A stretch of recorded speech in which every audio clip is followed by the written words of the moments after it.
ಕನ್ನಡಿಗರ number 1 choice Kannada matrimony. ಜಿಲ್ಲೆಯಲ್ಲಿ ಕಳೆದ 3-4 ದಿನಗಳಿಂದ ಧಾರಾಕಾರ ಮಳೆ ಸುರಿತಾ ಇದೆ. ಮಲೆನಾಡಿನ ಭಾಗದಲ್ಲಿ ಕೂಡ ನಿರಂತರವಾಗಿ ಮಳೆ ಸುರಿತಾ ಇದೆ. ಈ ಮಳೆ ಸುರಿದ ಪರಿಣಾಮವಾಗಿ ಶಿವಮೊಗ್ಗ ಜಿಲ್ಲೆಯ ಪ್ರಮುಖ ನದಿಗಳು ಅಪಾಯ ಮಟ್ಟ ಮೀರಿ ಇರ್ತವೆ. ನಾವು ಶಿವಮೊಗ್ಗದ ತುಂಗಾ ನದಿ ತಟದಲ್ಲಿದ್ದೇವೆ. ತುಂಗಾ ನದಿ ನೋಡ್ಬೋದು ಯಾವ ರೀತಿಯಾಗಿದೆ ಅಂತೇಳಿ.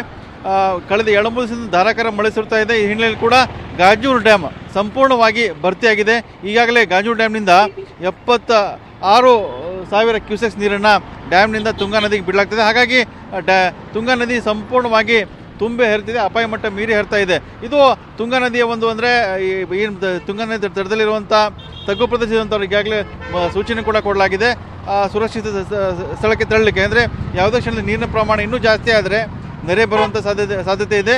ಮತ್ತು ಏನು ಬಡಾವಣೆ ಇದ್ದಾವೆ, ಹಳ್ಳಿಗಳಿದ್ದಾವೆ, ಅಲ್ಲಿ ನೀರು ನುಗ್ಗುವಂಥ ಸಾಧ್ಯತೆ ಇದೆ. ಹಾಗಾಗಿ ತಗ್ಗು ಪ್ರದೇಶದಲ್ಲಿರುವಂಥ ಜನರಿಗೆ ಸುರಕ್ಷಿತ ಸ್ಥಳಕ್ಕೆ ತೆರಳಿ ಈಗಾಗಲೇ ಅಧಿಕಾರಿಗಳು ಸೂಚನೆಯನ್ನ ಕೊಟ್ಟಿದ್ದಾರೆ. ಒಂದು ಕಡೆ ಕನ್ನಡ ಮ್ಯಾಟ್ರಿಮೋನಿಯಲ್ಲಿ ಹೇರಾಳವಾದ ಚಾಯ್ಸ್ ಇದೆ. ಲಕ್ಷಾಂತರ ಜನರಿಗೆ ನಮ್ಮ ಕನ್ನಡ ಮ್ಯಾಟ್ರಿಮೋನಿ ಮೂಲಕ ಮದುವೆ ಆಗಿದೆ. ಇದಕ್ಕಿಂತ ಬೇರೇನ್ ಬೇಕು? ಕನ್ನಡಿಗರ ನಂಬರ್ 1 ಚಾಯ್ಸ್ ಕನ್ನಡ ಮ್ಯಾಟ್ರಿಮೋನಿ. ಅಂದ್ರೆ ಮತ್ತೊಂದು ಕಡೆಯಿಂದ ಶಿವಮೊಗ್ಗ ಜಿಲ್ಲೆಯಲ್ಲಿ ಪ್ರಮುಖ ನದಿ ಆಗಿರ್ಬೋದು, ತುಂಗಾ ಆಗಿರ್ಬೋದು, ಭದ್ರಾ ಆಗಿರ್ಬೋದು, ಶರಾವತಿ ಆಗಿರ್ಬೋದು, ಜೊತೆಗೆ ಮಾಲ್ತಿ ನದಿ ಆಗಿರ್ಬೋದು, ಈ ಪ್ರಮುಖ ನದಿಗಳಿದಾವೆ. ಆ ನದಿಗಳು ಕೂಡ ತುಂಬಿ ಹರಿತಾ ಇದೆ, ಅಪಾಯ ಮಟ್ಟ ಮೀರಿ ಹರಿತವೆ. ಇದರಿಂದ ಈಗಾಗಲೇ ಸಾಕಷ್ಟು ಸಮಸ್ಯೆಗಳು ಕೂಡ ಆಗಿದೆ ಮತ್ತು ಅವಾಂತರಗಳು ಕೂಡ ಮಲೆನಾಡಲ್ಲಿ ಶುರುವಾಗಿದೆ. ಹಾಗಾಗಿ ಅನೇಕ ರಸ್ತೆಗಳ ಸಂಪರ್ಕ ಕೂಡ ಕಡಿತ ಆಗಿದೆ, ರಸ್ತೆ ಮುಳುಗಡಾಗಿದೆ, ಸಾಕಷ್ಟು ಸಮಸ್ಯೆಗಳನ್ನು ಕೂಡ ಎದುರಿಸ್ತಾ ಇದ್ದಾರೆ. ಈ ನಡುವೆ ಕೂಡ ಶಿವಮೊಗ್ಗ ಜಿಲ್ಲೆಯಲ್ಲಿ ಪ್ರಮುಖ ಲಿಂಗನಮಕ್ಕಿ ಏನು ಡ್ಯಾಮ್ ಇದೆ, ಆ ಲಿಂಗನಮಕ್ಕಿ ಡ್ಯಾಮ್ ಕೂಡ ಈಗಾಗಲೇ ಭರ್ತಿ ಆಗಲಿಕ್ಕೆ ಇನ್ನೇನು ಕೆಲವೇ ಅಡಿಗಳು ಬಾಕಿ ಇದೆ. ಲಿಂಗನಮಕ್ಕಿ ಡ್ಯಾಮಿಂದ ಕೂಡ ನೀರನ್ನ ಬಿಡುಗಡೆ ಮಾಡಲಿಕ್ಕೆ ಯಾವುದೇ ಕ್ಷಣದಲ್ಲಿ ಕೂಡ ಲಿಂಗನಮಕ್ಕಿ ಡ್ಯಾಮ್ ನೀರು ಕೂಡ ಡ್ಯಾಮ್ನಿಂದ ಬಿಡಲಾಗ್ತಾ ಇದೆ. ಇದು ಒಂದು ಕಡೆ ಆದರೆ ಭದ್ರಾ ಡ್ಯಾಮ್ನಿಂದ ನಿರಂತರವಾಗಿ ಕೂಡ ನೀರು ಬಿಡ್ತಾ ಇದ್ದಾರೆ. ಹಾಗಾಗಿ ಅಲ್ಲೂ ಭದ್ರಾ ನದಿ ತುಂಬಿ ಹರಿತಾ ಇದೆ. ಭದ್ರಾ ನದಿ ಅಕ್ಕಪಕ್ಕ ಕೂಡ ಏನು ತಗ್ಗು ಪ್ರದೇಶ, ಅಲ್ಲೂ ಕೂಡ ಸಾಕಷ್ಟು ಸಮಸ್ಯೆಗಳು ಕೂಡ ಎದುರಾಗಿದೆ. ಭದ್ರಾವತಿಯ ಏನು ಹಳೆ ಸೇತುವೆ ಇದೆ, ಆ ಹಳೆ ಸೇತುವೆ ಈಗ ಸಂಪರ್ಕ ಕಡಿತ ಆಗಿದೆ. ಅಂದರೆ ನೀರು ಅಷ್ಟೊಂದು ಪ್ರಮಾಣದಲ್ಲಿ ಭದ್ರಾ ಡ್ಯಾಮ್ನಿಂದ ನೀರು ಬಿಟ್ಟಿರೋದ್ರಿಂದ ಭದ್ರಾವತಿಯ ಹಳೆ ಸೇತುವೆ ಇದೆ, ಆ ಹಳೆ ಸೇತುವೆ ಮುಳುಗುವಂಥ ಸಾಧ್ಯತೆ ಇದೆ. ಹಾಗಾಗಿ ಅದರ ಮೇಲಿನ ಸಂಚಾರ ಸ್ಥಗಿತ ಆಗಿದೆ. ಒಂದು ಕಡೆ ಆದರೆ ಮತ್ತೊಂದು ಕಡೆ ನೋಡ್ಬೋದು, ತುಂಗಾ ನದಿ ಏನು ಅಪಾಯ ಮಟ್ಟ ಮೀರಿ ಹರಿತಾ ಇದೆ.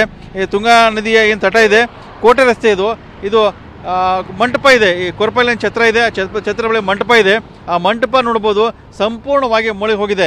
ವಿಶೇಷವಾಗಿ ಅಂದರೆ ಮಲೆನಾಡಿನ ಜನರು, ಈ ಶಿವಮೊಗ್ಗ ಜನರು ಪ್ರಮುಖವಾಗಿ ಗಮನಿಸಬೇಕಂದ್ರೆ ಮಂಟಪ ಯಾವಾಗ ಮುಳುಗತ್ತೆ, ತುಂಬಿ ತುಳುಕ್ತಲ್ಲ ಅನ್ನೋದಂಥ ನಂಬಿಕೆ ಇರುತ್ತೆ. ಹಾಗಾಗಿ ಮಂಟಪ ತುಂಬಿದೆ, ತುಂಗಾ ನದಿ ಕೂಡ ತುಂಬಿ ಹರಿತಾ ಇದ್ದಾಳೆ. ಹಾಗಾಗಿ ಒಂದು ಅಪಾಯ ಮಟ್ಟ ಮೀರಿ ತುಂಗಾ ನದಿ ಹರಿತಾ ಇದ್ದಾಳೆ. ಈ ಒಂದು ಕಡೆ ಆದರೆ ಈ ಒಂದು ನಿರಂತರವಾಗಿ ಏನು ಮಳೆ ಸುರಿತಾ ಇದೆ, ಈ ಮಳೆಯಿಂದ ಸಾಕಷ್ಟು ಸಮಸ್ಯೆಗಳು ಕೂಡ ಆಗಿದೆ ಅಂತ ಹೇಳ್ಬೋದು.